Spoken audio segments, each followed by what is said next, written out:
할렐루야. 아멘. 오늘은 수요 아모스 강의 21번째 시간입니다.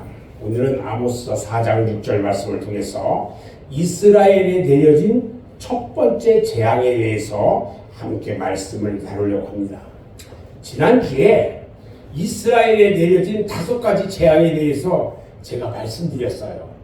5가지 재앙은 흉년과 기근, 한박과 가뭄, 농작물 재앙, 연병과 칼로 치는 것, 그 다음에 성읍이 흔적도 없이 사라지는 아픔 등 5가지를 재앙으로 말씀을 드렸어요.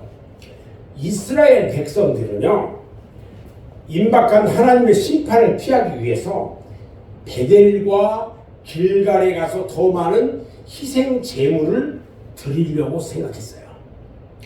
그런데 그것은요, 하나님을 기쁘시게 하는 행위가 아니라 오히려 하나님 보시기에 가증스러운 범죄의 행위에 지나지 않았다는 거야. 남의 것을 착취하고요, 가난한 자를 억압해가지고 끌어모은 재산을 하나님께 바친다. 하나님 기뻐할까요, 안 할까요? 안 하지요. 봐요. 뺏었어. 가난한 사람 거 뺏었어. 이거 가지고 하나님 앞에 이 재물을 드려. 하나님 기뻐 안 해? 안 하지. 이스라엘 백성들이요, 겉으로는 하나님께 경배하고 열심히 섬기는 것 같은데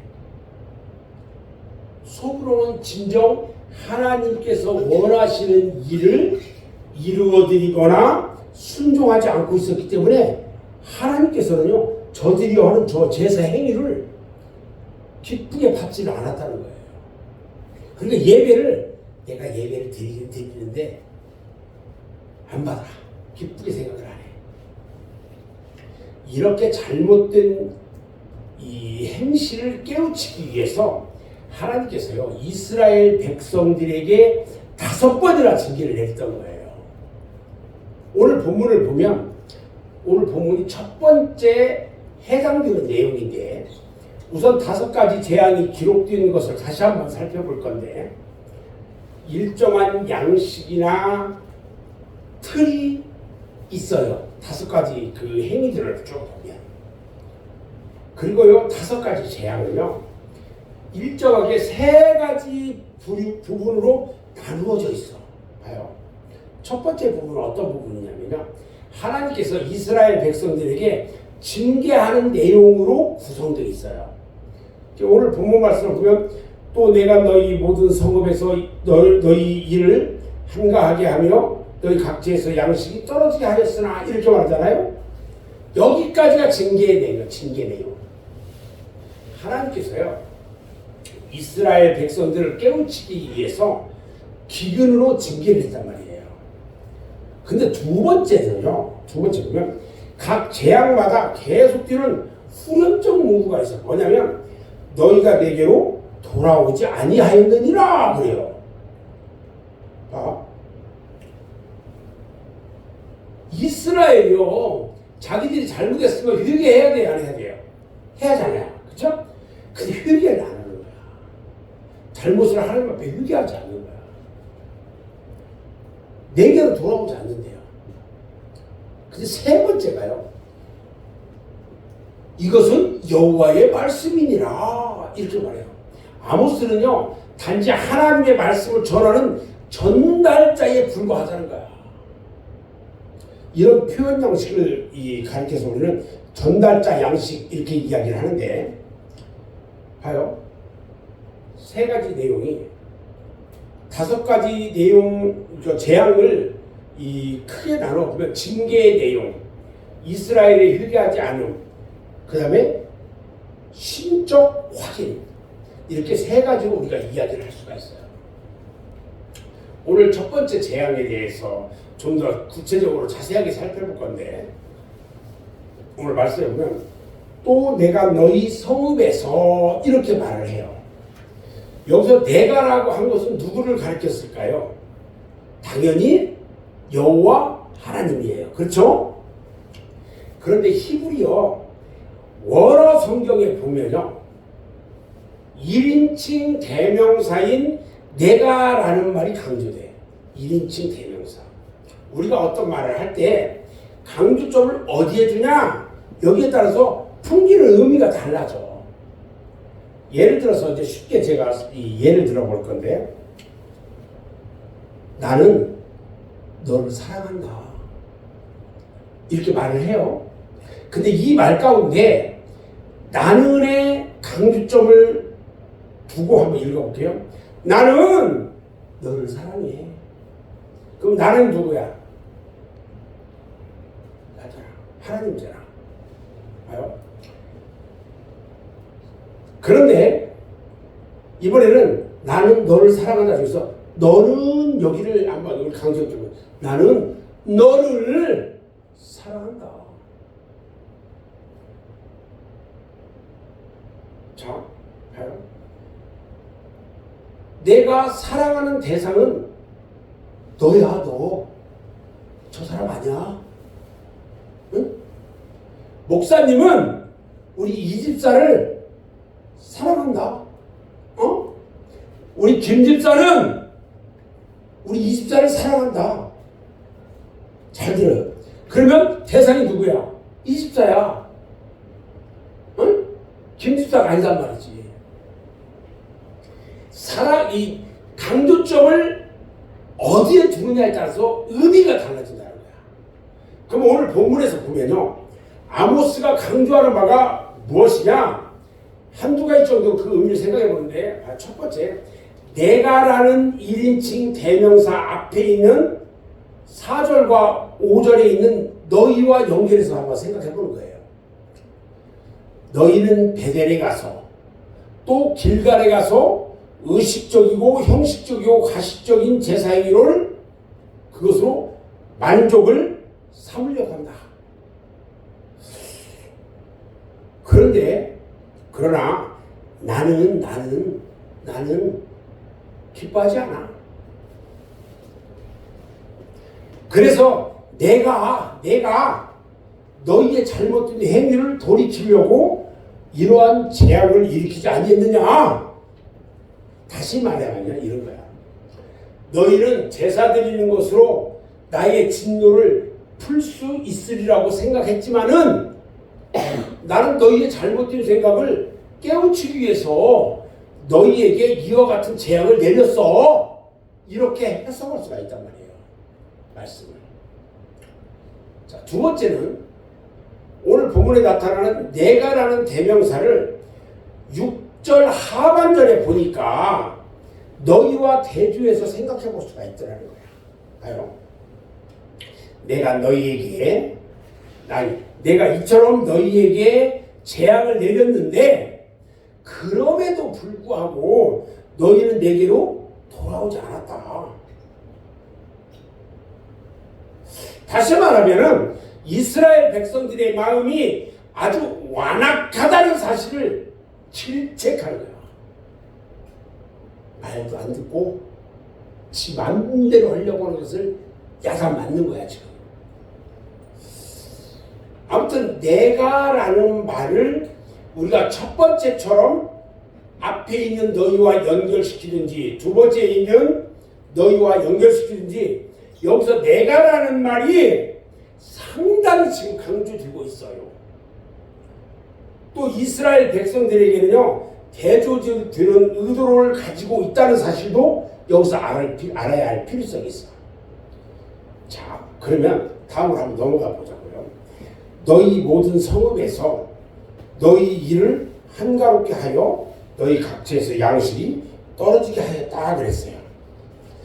우리가 이것을 대구법이라고 얘기했어요. 비교하는 거. 모든 성읍에서라는 말이 각처에서라는 말과 대구를 이뤄요. 비교가 돼요. 근데 너희 일을 한가하게 하며라는 이 말씀이 뭐과 대구를 이루냐면 양식이 떨어지게 했으니 라는 말과 대구를 이뤄요. 비교가 돼 같이. 그래서 일을 한가하게 한다는 말의 뜻이 구체적으로 뭐냐면요, 양식이 떨어지게 한다는 말이야. 재앙이 양식이 떨어지게 만드는 거야. 기근과 가뭄으로. 그들의 기아 정도가요, 비가 안 와가지고 가뭄이 들어있는 그 기아 정도가 어느 정도인가를 여기서 우리가 단적으로 말해줘요. 한두 성읍, 그게 우리 성이 있잖아. 성, 이렇게 쌓은 성, 거기를 한 도시라고 이야기한다면 이쪽 도시, 이쪽 도시, 이쪽 성읍, 이쪽 성읍, 여기만 이 가뭄이 들고 기근이 든 게 아니라 한두 성읍이라고 얘기하거든요. 그 일부 지역의 기근이 아니라 모든 성읍, 각처의 모두 한 곳도 빠짐없이 다 기근이 들었다 이 말이야. 가뭄이 들었대요. 우리는요, 오늘 이 말씀들을 통해서 하나님께서 만유의 주제로서 모든 것을 다 섭리하시고요, 다스려 나간다는 사실을 다시 한번 깨달을 수가 있어요. 이스라엘 백성들에게 내려진 재앙은요, 어떤 자연적 현상이 아니라 이스라엘 일부 지방에만 기근이 있었던 것이 아니라 하나님께서 징계를 내려서 이런 기근 아래에 있게 되었다고 명백하게 말씀하시는 거야. 자, 그러면 역사적으로 어떤 때 이스라엘이 이러한 극심한 기근을 경험했을까? 이스라엘 백성은요, 자주 극심한 기근을 겪었어요. 자주 기근을 겪었다는 얘기는 자주 하나님 앞에 범죄했다 이 말이야. 대표적으로 몇 군데만 찾아볼 건데 제가요, 읽어볼게요. 열왕기상 17장 12절에 보면 저가 가로되 당신의 하나님 여호와의 사심을 가리켜 맹세하노니 나는 떡이 없고 다만 통에 가루 한 구멍과 병에 기름 조금 있을 뿐이라. 내가 나뭇가지 두엇을 주어다가 나와 내 아들을 위하여 음식을 만들어 먹고 그 후에는 죽으리라. 가뭄이 들어서 먹을 것이 없어. 그래서 나뭇가지 주어다가 기름병 조금 남은 거 그걸 넣어서 가루가 한 군밖에 없대. 가루가 이 밀가루야. 이걸로 개떡 쪄가지고 불에 구워가지고 그거 먹고 이제 죽겠대.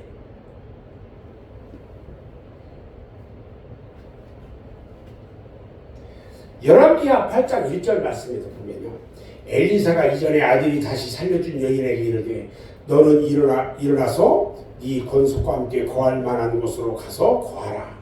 여호와께서 기근을 명하셨으니 그대로 이 땅에 7년 동안 임하리라 그랬어요. 이처럼 이스라엘 백성들은요, 하나님께서 그들의 잘못을 깨우치게 하기 위해서 내리셨던 그 징계의 채찍으로 수차례에 걸쳐서 기근을 맛봐야만 했어요. 자, 봅시다. 어제 눈도 내리고 비도 조금씩 내리고 이렇게 하면서 왔는데, 우리는 눈과 비를 맞으면서 올해는 비도 좀 많이 오겠다 이런 생각을 하잖아요. 그죠? 그런데 비도 안 오고 눈도 안 와. 살짝 햇빛만 내리죠. 논밭이 이 모래기랑 다 해놨는데 그게 물이 없어가지고 짝짝 다 벌어져. 거기등처럼. 그런데 그게 올해만 그러는 게 아니라 내년에도 후년에도 그렇게 한다고 생각해봐요. 그러면 어떤 일이 벌어질까? 제일 먼저 뭐가 올라? 쌀가리 오르겠지. 모든 농사 짓는 저기들이 다 오를 거란 말이에요. 그것만 오를까요? 모든 게 다 올라. 난리가 나겠지. 우리 하나님이 징계라면요, 그렇게 징계해버려요. 우리 하나님이 이스라엘에 지금 징계하는 이 징계의 목적이 뭐냐면요, 어디까지나 이스라엘 백성들을 회개시키려고 이 징계를 하는 거예요. 하나님 앞에 온전히 무릎 꿇게 하려고 이 징계를 내리고 있었단 말이에요.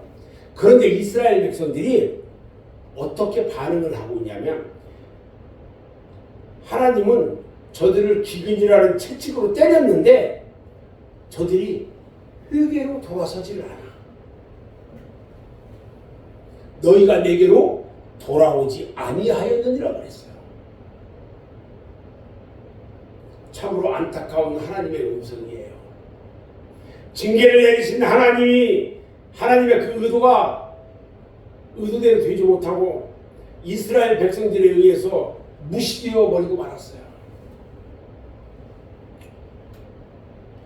그래서 아모스는요, 여기서 이스라엘 백성들이 어디에서 돌이켜 하나님께로 돌아오지 아니했는지, 다시 말해서 하나님께 돌아오기 위해서 무엇을 떠나야 하는지에 대해서 직접적으로 말하지를 않아요. 우리가요, 지금까지 아모스서를 공부한 것을 토대로 생각해 보면은 하나님은 이스라엘 백성들이 가난한 자를 억압하고 짓밟는 사회적 불의에서 떠날 것을 원하고 계신다는 거예요.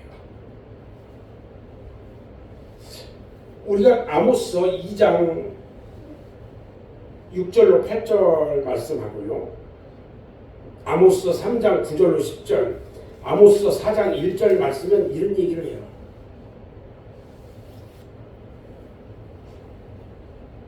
떠날 것을 원하는데 떠나지를 않아.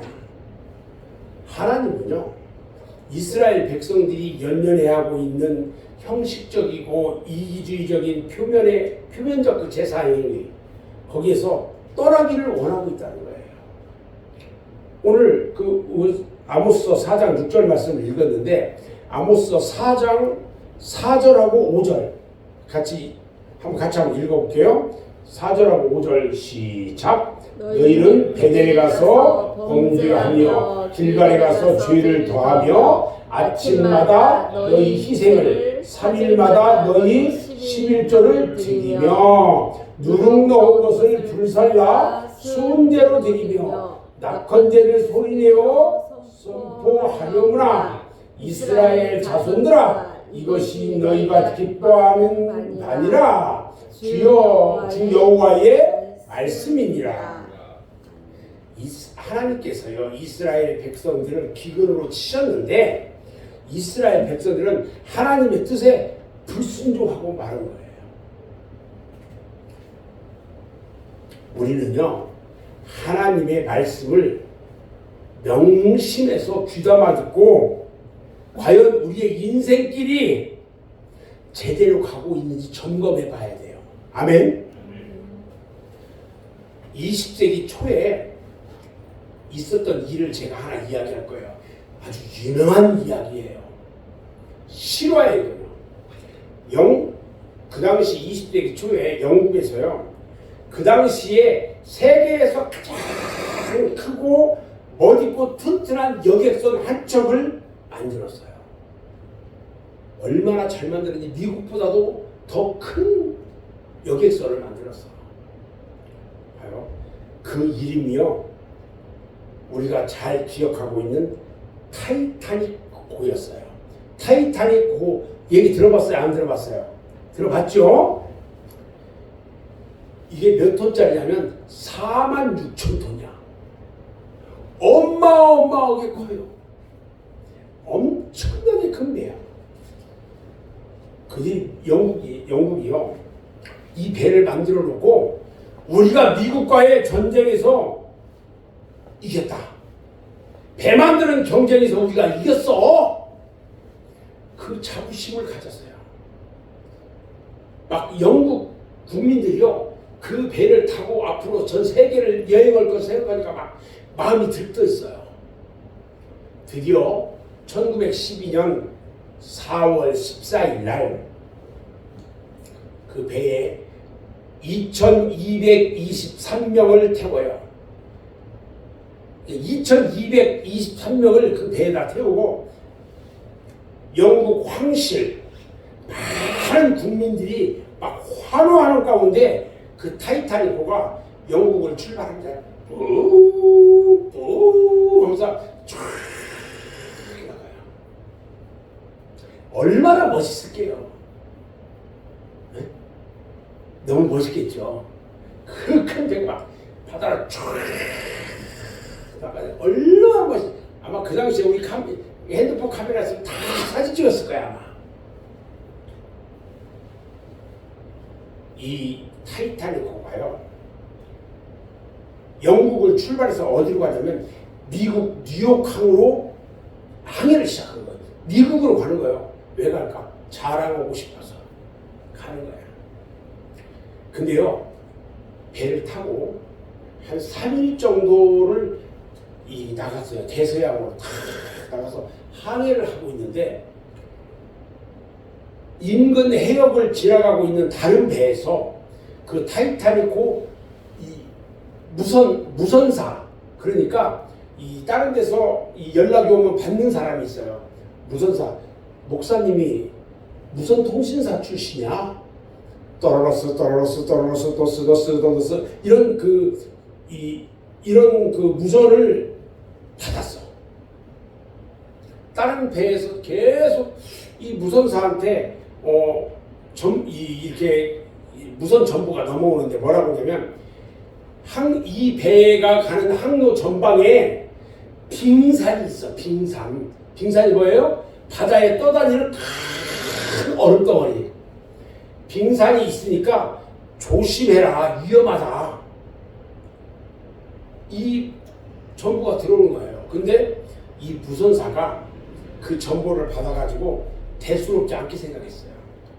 왜냐하면 이 배는 어마어마하게 크게 만들어진 배인데 그 빙산 저 정도 가지고 끄떡도 않을 거야. 이 튼튼하게 잘 만들어진 배야.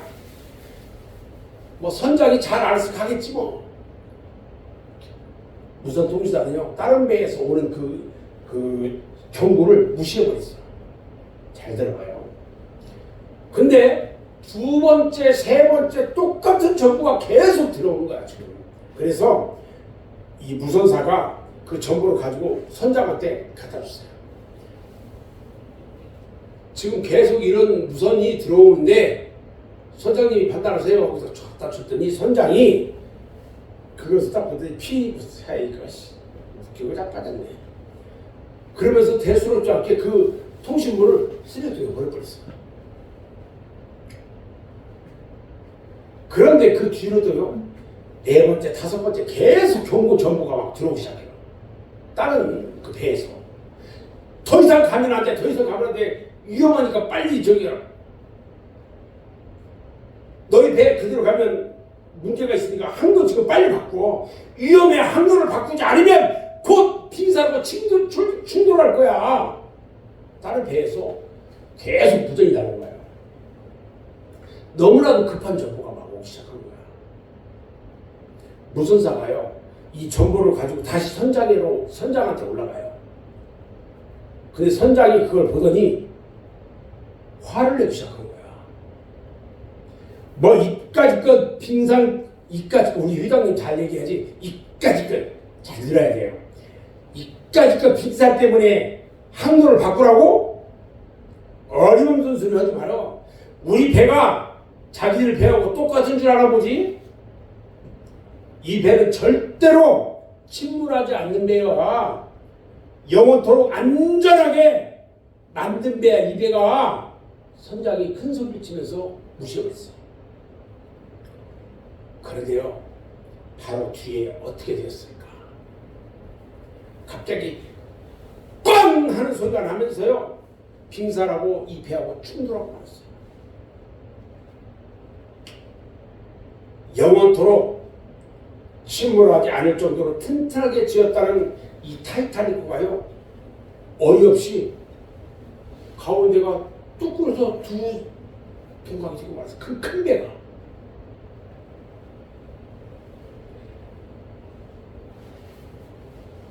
저는 이 영화를 10번도 더 봤어요.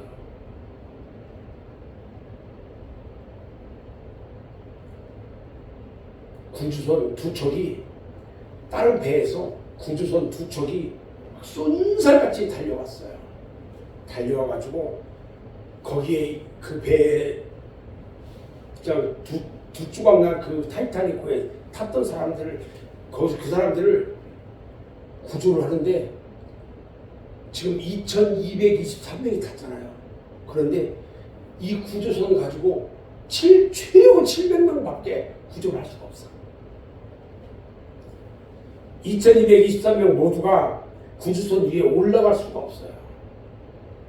그래서 어린아이들과 여자들 먼저 구조선에 올려보내기로 합니다. 이 구조를 할 때는 제일 먼저 어린아이가 첫 번째, 두 번째가 여자들이에요. 남자들은 맨 나중이에요, 항상. 어린아이들과 아버지가 이렇게 되다 보니까 떨어지기 시작해요. 왜? 어린아이를 먼저 구조선에 태우고 아버지를 못 타. 남편과 아내의 생사가 갈려져요. 어떤 부인은요, 죽어도 자기 남편을 떠나보낼 수가 없다고 해서 침몰하는 배에 그대로 남아있기도 해요. 배 안에는 신혼여행을 떠나는 부부도 있었는데 이 신랑만큼은 살려주자는 사람들이 다 동의를 해가지고 그 신랑만 살려보내고 그런 온정을 베풀기도 하는 걸 볼 수 있어요. 이렇게 해서 구조선에 올라탄 사람이 몇 명이냐면 706명. 나머지 1517명은요 타이타닉호와 함께 바닷속에, 그 추운 바닷속에 가라앉아요.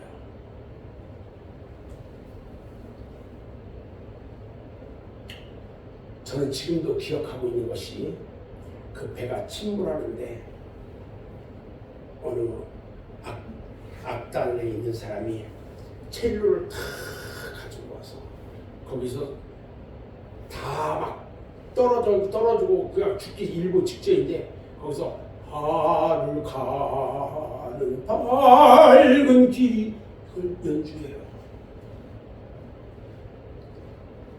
그러자 또 다른 사람이 또 와서 연주해. 지금도 머릿속에 막 그게 떠올라요. 절대로 침몰하지 않고 영원토록 안전하리라고 장담했던 타이타닉호가요, 겨우 3일 동안만 항해하다가 바닷속에 가라앉고 말았어요. 위험하니까 항로를 바꿔라. 거듭 경고를 했는데 교만하고 자만하다고 계속해서 항로를 고집하다가요 결국은 비극적인 사건을 당하고 말았던 거예요.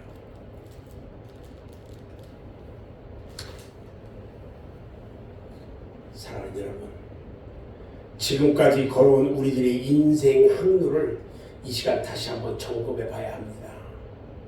잘못되었다면 바로 잡아야 돼요. 저는 요즘 이 말씀을 준비하면서 그런 생각을 했어요. 우리나라는 이 여당과 야당의 모습들을 보면서 요즘 야당에서 많은 다수당이라는 그것을 이용해 가지고요 모든 이 대통령부터 시작해서 무슨 검사들의 이르기까지 다 탄핵하고요. 장관들 다 탄핵해서 다 없애버리고요. 그렇게 해가지고 이 야당 대표를 대통령 시키고 싶어가지고 그런 짓을 해요. 그러다가 결국에는 대통령 탄핵했잖아요. 대통령 탄핵하고 그리고 나서 이 학원에서 이 한국사 가르치던 한 강사가 나와. 지금 하고 있는 모습을 보니까 너무너무 잘못됐다는 것을 알았어. 그래서 20대, 30대, 20, 30 세대에게 이것을 가르치기 위해서 막 일어나요. 그리고 전국을 다니면서 이 사람이 막 강의를 해. 따라가요. 완전히 또 뒤집어지기 시작했어요.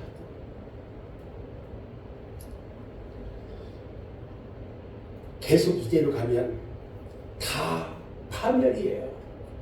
잘못하면요 이대로 잘못 가면요 우리나라 파멸이에요. 이스라엘 백성들처럼 타이타닉호처럼 교만해서 계속 고집을 부린다면 결국은 비극적인 사건을 맞이하게 되는 거예요. 지금까지는 내가 나를 위해서 살았다면 이제부터는 하나님 나라와 하나님의 의를 먼저 구하면서 하나님 중심의 삶을 살아야 되는 거예요. 아멘. 그런 저와 여러분들이 다 되기를 주님의 이름으로 축원합니다. 기도합니다.